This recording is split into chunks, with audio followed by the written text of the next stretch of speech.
越南这个予我的启发，作者高家辉。今年5月去成功大学参加台湾罗马语协会办的罗马语文化节，我摕到第2名，真欢喜。另外，阁拄到一项代志，值得咱来思考甲讨论。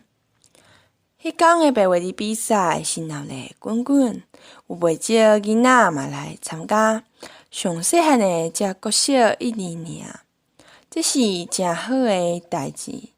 台湾母子若要团团落去，要一代传过一代，有少年人甲囡仔困要学习是该也有紧的。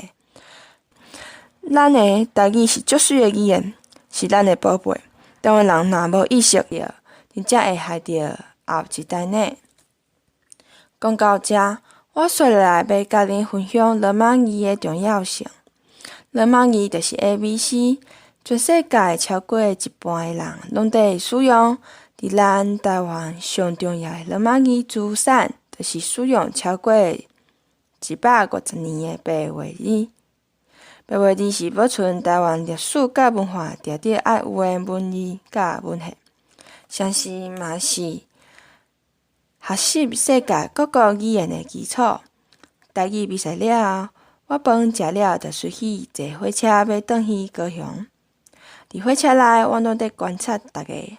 会记得坐马甲左营的时，有一个看起来介像东南亚的阿姐坐伫我的隔壁。我看伊用手机仔在看文章，我真少甲看，原来是越南的新闻。我开喙用华语甲问讲：“阿姐，我敢会当念你咧看的文章，互你听？”伊讲：“好啊。”我就开始念，念了伊讲：“你哪遐尼厉害？你敢真正袂晓越南话？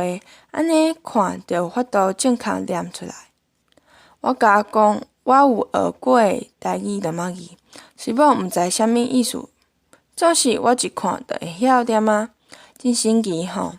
做白痴的经验甲咱讲，学罗马语的确有足侪利益，会当帮助咱学习世界语言，方便咱甲人搬烂，若拼经济嘛通学习世界文明。